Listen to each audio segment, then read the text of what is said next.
Assalamualaikum warahmatullahi wabarakatuh. Selamat siang teman-teman. Bagaimana kabar kalian? Semoga kita selalu diberi kesehatan sehingga kita bisa melaksanakan perkuliahan pada hari ini tanpa terkendala apapun, walau masih dengan online. Sebelumnya perkenalkan, saya El Hidayah, NIM 4119160 dan Mustahirah NIM 4118262 dari kelas Sejarah Pemikiran Ekonomi Islam akan mempresentasikan hasil diskusi kelompok kami, yaitu tentang praktik ekonomi pada Khulafaur Rasyidin. Praktik ekonomi pada masa Khulafaur Rasyidin. Melihat fakta sejarah, pemikiran Islam seusia Islam itu sendiri. Sejak Nabi mempraktikkan ekonomi di kalangan masyarakat Madinah, ketika itu perekonomian Islam dimulai. Praktik ekonomi yang telah dilakukan Nabi dilanjutkan oleh generasi setelahnya hingga saat ini. Pada awal Islam merupakan awal mula tonggak ekonomi Islam mulai. Landasan-landasan ekonomi Islam juga telah muncul seiring dengan wahyu Al-Quran dan kebijakan Nabi terkait dengan ekonomi masyarakat Madinah pada waktu itu, serta kebijakan-kebijakan ekonomi yang pada Khulafaur Rasyidin. Perekonomian pada masa Abu Bakar As-Siddiq. Masa Abu Bakar setelah Rasulullah SAW wafat, kaum muslimin mengangkat Abdullah bin Abu Khufah At-Tamimi menjadi khalifah pertama. Pada masa pemerintahan Abu Bakar tidak berlangsung lama, hanya sekitar 2 tahunan, mulai dari 11 Hijriah sampai dengan 13 Hijriah. Dalam kepemimpinannya itu, Abu Bakar banyak menghadapi problematika kehidupan dalam negerinya, di antaranya yaitu adanya kelompok murtad, muslimnya Nabi palsu, dan pembangkang membayar zakat. Kebijakan umum Khalifah Abu Bakar As-Siddiq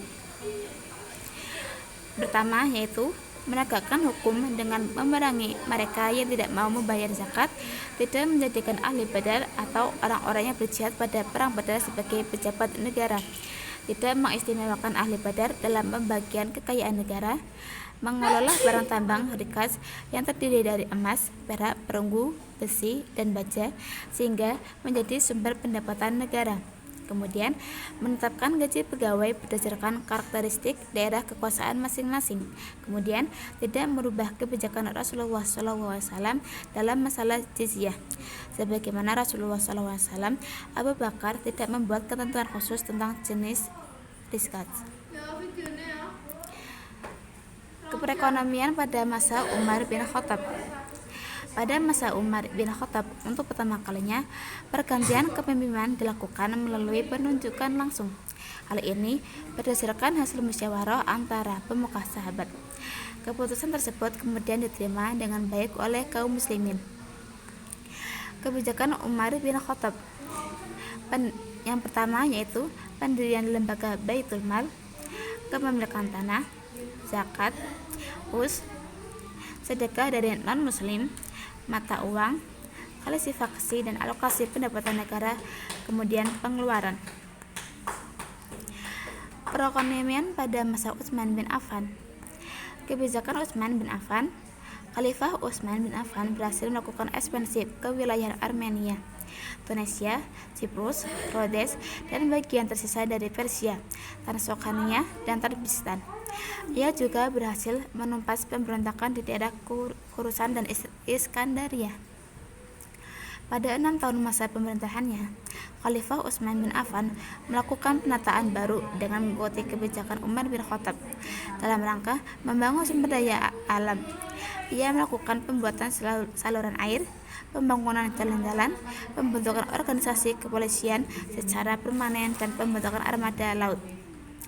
Dalam hal pengelolaan zakat, Khalifah Utsman bin Affan mendelegasikan keuangan menaksir harta yang dizakati kepada pemilikannya masing-masing. Di samping itu, Khalifah Utsman bin Affan berpendapat bahwa zakat dikenakan terhadap harta milik seseorang setelah dipotong seluruh hutang-hutang yang bersangkutan. Perekonomian pada masa Ali bin Abi Thalib. Pada masa Ali bin Abi Thalib, mereka merupakan masa pemerintahan tersulit yang harus dihadapi, dikarenakan pada masa itu merupakan masa yang paling kritis berupa adanya pertentangan antar kelompok. Kebijakan Ali bin Abi Thalib yaitu yang pertama, mengedepankan prinsip pemerataan dalam pendistribusian kekayaan negara kepada masyarakat. Kemudian, menetapkan pajak terhadap para pemilik kebun dan mengizinkan pemungutan zakat terhadap sayuran segar. Kemudian, pembayaran gaji pegawai dengan sistem mingguan, melakukan kontrol pasar dan pemberantasan pedagang licik, penipuan barang, dan pasar gelap.